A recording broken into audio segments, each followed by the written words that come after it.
Hi friends, welcome to Satya's Lifestyle channel. இன்னைக்கு நம்ம பார்க்க போற ரெசிபி வந்து ஒரு கட்லெட் ரெசிபி தான் பார்க்க போறோம். இந்த கட்லெட் வந்து நம்ம பச்சை பட்டாணி வச்சு பண்ண போறோம். ஃப்ரெஷ் பச்சை பட்டாணி வச்சு தான் நான் இன்னைக்கு பண்றேன். நீங்க காஞ்ச பச்சை பட்டாணி வச்சும் பண்ணலாம். அது வந்து ஊற வச்சிட்டு வேக வச்சு இதே மெத்தட்லயே நீங்க ட்ரை பண்ணலாம். அது நல்லா தான் இருக்கும்.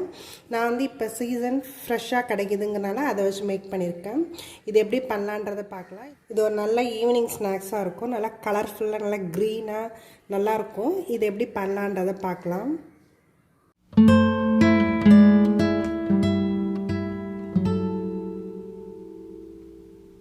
பச்சை பட்டாணி கட்லெட் பண்ணுறதுக்கு நான் வந்து ஒரு பேனில் கொஞ்சமாக எண்ணெய் எடுத்துருக்கேன்.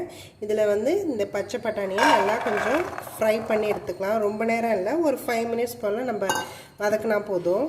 அதோடய ஒரு பச்சை மிளகா சேர்த்துக்கிறேன். இது ஃப்ரெஷ் பட்டாணிங்கனால கொஞ்சம் உடனே வதங்கிடும். இது ரொம்ப நேரம் வதங்கணும்னு தேவையில்லை. இதே இந்த கட்லெட் வந்து நீங்கள் நல்லா டீப் ஃப்ரை பண்ணுறீங்கன்னா இந்த வதக்க கூட தேவையில்லை. நான் வந்து ஷாலோ ஃப்ரை பண்ணுறேன், அதனால தான் இதை வந்து நான் லைட்டாக வதக்கி எடுத்துக்கிறேன். இது இந்த அளவுக்கு வதங்கினா போதும். இதை நிறுத்திக்கலாம். நம்ம இது நல்லா கூல் ஆகட்டும். அப்புறமா நம்ம மிக்சியில் இதோட கொஞ்சம் இன்க்ரீடியன்ட்ஸ் எல்லாத்தையும் சேர்த்து நம்ம அரைச்சி எடுத்துக்கலாம். இந்த வதக்கின பச்சை பட்டாணியோட நான் வந்து கொஞ்சமாக மஞ்சத்தூள் ஆட் பண்ணிக்கிறேன், மிளகாத்தூள் கொஞ்சமாக ஆட் பண்ணிக்கிறேன், கரம் மசாலாத்தூள் கொஞ்சமாக ஆட் பண்ணிக்கிறேன். இது கூடவே ஒரு பல் பூண்டு சேர்த்துக்கிறேன், இஞ்சி ஒரு சின்ன பீஸ் ஒன்று சேர்த்துக்கிறேன், சால்ட் கொஞ்சமாக சேர்த்துக்கிறேன். இதை வந்து நம்ம நல்லா ஃபைனாக அரைச்சி எடுத்துக்கலாம். இந்த மாதிரி நம்ம ஃபைனாக அரைச்சி எடுத்தாச்சு. இது எல்லாத்தையுமே இந்த பவுலில் எடுத்துக்கலாம். நம்ம இந்த மாதிரி நம்ம அரைச்சி விழுது எடுத்தாச்சு. இது கூட நான் வந்து பாயில் பண்ண பொட்டேட்டோ ஆட் பண்ணிக்கிறேன். இது எல்லாத்தையுமே நம்ம நல்லா மசிச்சு எடுத்துக்கலாம். இது கூட கொஞ்சமாக ஆனியன் சேர்த்துக்கிறேன். இது எல்லாத்தையுமே நம்ம நல்லா சேர்த்துக்கலாம், மிக்ஸ் பண்ணிக்கலாம். நம்ம ஆல்ரெடி உப்பு காரம் எல்லாம் போட்டிருக்கோம். பத்தலைன்னா வேணால் இப்போ நம்ம சேர்த்துக்கிறாங்க சேர்த்துக்கலாம். இந்த மாதிரி நம்ம எல்லாத்தையுமே நல்லா மிக்ஸ் பண்ணியாச்சு. நான் வந்து கையில் கொஞ்சமாக எண்ணெய் அப்ளை பண்ணிவிட்டு இப்போ அதை நம்ம எவ்வளோ சைஸுக்கு வேணுமோ அந்த அளவுக்கு நம்ம இதை உருண்டை பிடிச்சிக்கலாம்.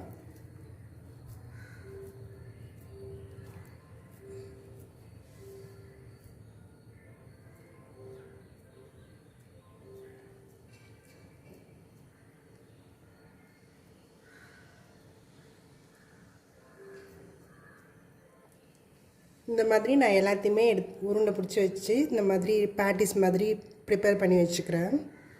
இந்த கட்லெட் பண்ணுறதுக்கு நான் வந்து ஒரு பேனில் இந்த மாதிரி ஃப்ளாட் பேனில் கொஞ்சமாக எண்ணெய் எடுத்துருக்கேன். நான் வந்து ஷாலோ ஃப்ரை தான் பண்ணுறேன். நீங்கள் டீப் ஃப்ரை பண்ணுறதா இருந்தால் ப்ரெட் க்ரம்ஸில் நல்லா டிப் பண்ணிவிட்டு டீப் ஃப்ரை பண்ணலாம். நான் வந்து ஷாலோ ஃப்ரை தான் பண்ணுறேன். ஸோ அதனால் நான் அப்படியே பேட்டிஸோடு தான் வச்சுருக்கேன். நான் எதுவும் டிப் பண்ணல. எண்ணெய் நல்லா ஹீட் ஆகிடுச்சு. இப்போ வந்து நம்ம இந்த கட்லெட் எல்லாத்தையும் இதில் வச்சுக்கலாம்.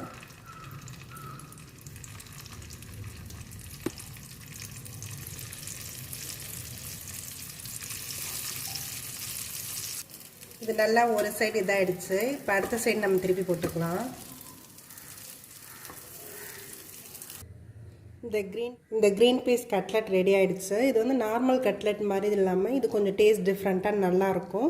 இது ஒரு நல்ல ஈவினிங் ஸ்நாக்ஸாக இருக்கும். இது நீங்களும் ட்ரை பண்ணி பாருங்கள். இதோட வந்து நம்ம கெச்சப் வந்து டிப் வச்சுக்கலாம், இல்லைன்னா மயோனைஸ் வேணாலும் வச்சுக்கலாம்.